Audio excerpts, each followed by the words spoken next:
Chapter 9. The house itself was quite the estate. Behind the wrought black iron gate lay what looked to be the house of a well-to-do merchant, or a lesser nobleman, which was exactly what Lysica had described her father to be. Like all the other buildings in Gadala, it was constructed out of dark wood frames filled in with bricks and covered over with whitewashed clay.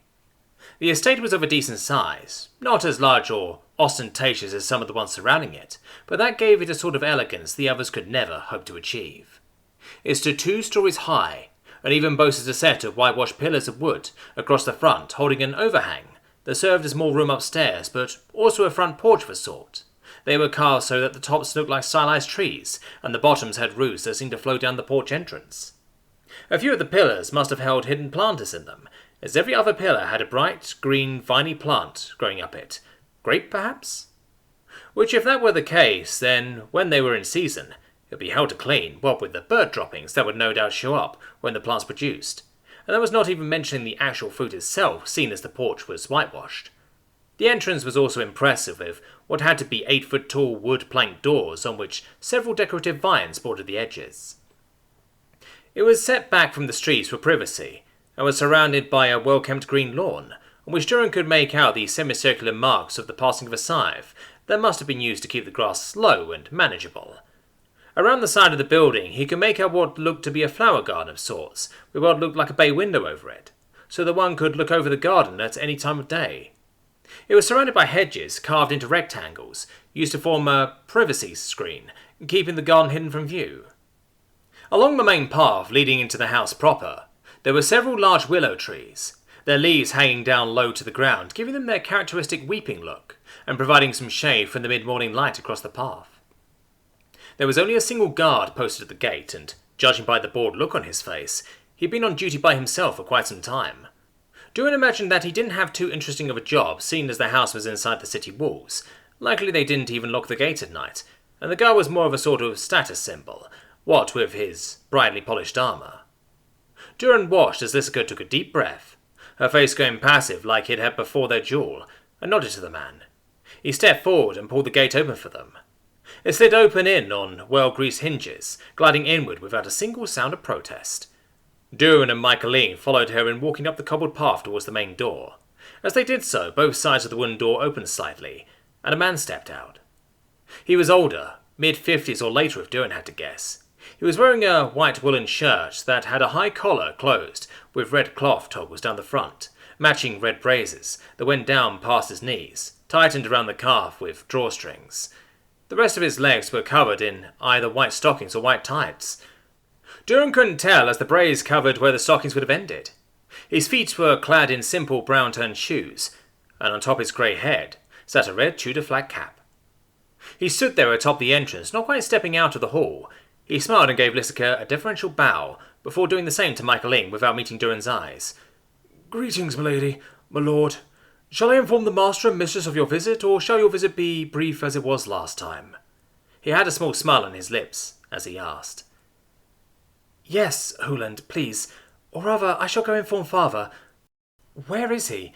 I need to talk with him," Lysica said, taking the stairs to the entrance 2 at a time. Durin and Michaeline following behind her. "Master Galen is currently indisposed in a rather important meeting at the moment, and has been asked to not be disturbed." He smiled apologetically. "You know how he gets." Lysica sighed and nodded. "And mother?" she asked. "Mistress Yena is in the solar at this time," he said. "Should I inform her of your coming?" "No," Lysica sighed. "We will go straight there, but please inform my father I am here and need to speak with him as soon as you can without getting flayed alive or interrupting, please." "I am touched by your concern for my skin, Mistress Lysica," he said with a warm smile. "Oh, and Master Michaeline, I was informed by Mistress Yena that if you do not intend to marry the maid Roxella, you are to refrain from having any more dalliances with her, or Mistress Yena will have a rather serious chat with your mother and father about the issue. One which will, I have been informed in no uncertain terms, bring Roxella into the family proper." He raised an eyebrow and smirked slightly at Michaeline, who opened his mouth a few times before hanging his head and nodding solemnly. "Very good," he said, and then looked at Durin for the first time. "Greetings, sir. Might I inquire your name?" he asked. "It is a pleasure to meet you, Hooland. My name is Durin," Durin said, performing a rather perfect courtly bow. Both Michaeline and Lysager blinked a few times, not really expecting Durin to have such proper graces and demeanour. After all, he had been extremely blunt with both of them, and he came from the Woodlands, right? How was it that he knew such proper etiquette? Lysager was about to ask him about that when she remembered his bow before the duel. It had been proper and stately as well, meaning that he had some sort of training in propriety, which brought up the point that she really knew next to nothing about the man she was now betrothed to. "Greetings, Durin," the house steward bowed back. "I welcome you to the House of Galen. Come in peace," he said formally.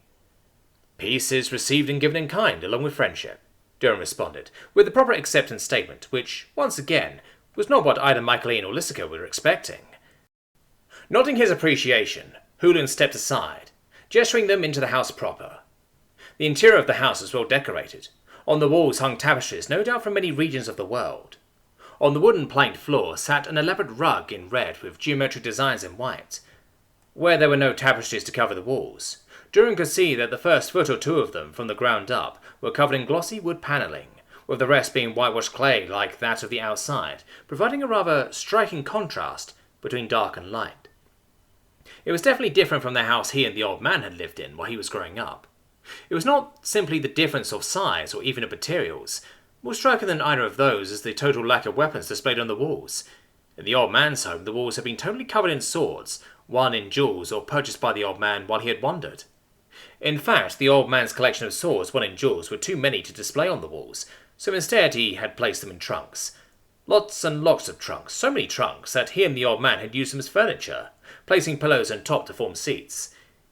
Here, however, there wasn't even an odd ornamental blade on the walls. Lysager made her way deeper into the house, obviously comfortable with the place, and nodded to maids and other liveried servants. The men were all dressed like Hooland in clean white and red, though the cut of his livery was perhaps a little finer. The women were clad in the simple dresses of white with a red sculpar over the top and a white bonnet to match. Michaeline caught the eye of one particular maid, a pretty young thing with creamy white skin, a smattering of freckles across her rather adorable button nose, curvy in all the right places, a stray curl of blonde hair escaping her bonnet and laying across her forehead. She blushed deeply red as their eyes met, and she quickly looked away with an embarrassed face. He had to take quick steps to catch up with Durin, glancing once or twice back over his shoulder at the departing maid. Lysager gave him an arched look, and he coughed, rubbing the back of his neck. She led the way up a set of polished wooden stairs that wound their way to the second story, and down a hall lined with glass windows, letting in the warm morning sun, before opening the doors on the western side of the hall and walking in. The woman sitting inside the solar was working on what looked to be some needlework. The lady of the house looked to be a slightly older replica of Lysager. Almost. She had the same face, form, and even hair colour, but she was missing the cat eyes and ears, though she did have the tail, which was curled up elegantly across her lap, as she sat in the embroidered red chaise lounge. The other thing that set her apart from Lysager was the fact that her skin was lighter even than Durin's. If the maid downstairs had been cream-coloured, then Lysager's mother must have had the skin colour of fresh spring snow. As they entered, she looked up, her blue eyes not feline-like Lysager's, but just as brilliant blue. As they landed on the three of them, a smile spread across her lips, as she sat the needlework carefully down on the small table next to her. "Lysager, dearest," she said, with a smile bright enough to warm a room on a cold winter's day, as she stood up and embraced her daughter with a hug. She pulled back and looked at her daughter, holding her at an arm's length to give her a good look over. Lysager gave her a tentative smile, and something shifted in her mother's face. Her sapphire eyes narrowed, and Lysager squirmed in her grasp slightly. "I know that look," she said in an ominous voice. "What have you done, and how much is it going to upset your father?" she asked. The words said softly, even if they had all the weight of hammer blows to anyone who heard them. Lysager opened her mouth for a time or two, looking like she was going to protest, but when her eyes met her mother's, she seemed to deflate in her mother's arms. She took a deep breath and started again. "I lost a jewel today, Mother," Lysager said. "To Durin." She glanced over at Durin, and Lysager's mother glanced over at him, before turning back to Lysager. "And what was the wager?" she asked, somehow her eyes narrowing even further. If they went any narrower, they would have been shut tight. "My hand in marriage," Lysager said in a soft voice. There was silence for a moment, nothing, and no one moved. Then slowly her mother looked over at Durin, before looking back at her daughter, then over to Durin, and back again, as though she couldn't really wrap her head around the idea. Her eyes alighted on Michaeline, who gave her a shrug, and then nodded. "Goddess twice damned," she growled out, the words so incongruous with her elegant behaviour it made Duran jump slightly. She turned to look at the steward Hooland, who had followed them in. His face had gone ashen, and he was standing there like a statue, staring at Duran as though he was some sort of monster that had manifested before him. "Hooland, go get 2 bottles of the 708, please," she said, and the man snapped to attention, bowing, and quickly left the room. "Do you really think Uncle would need both bottles?" Michaeline asked, an eyebrow raised. "Who said anything about them being for my husband?" she snapped at him, before turning her withering gaze back on Lysica. "You have better start at the beginning. I need to know everything," she growled, as she forcibly pushed Lysica into an armchair and leaned over her.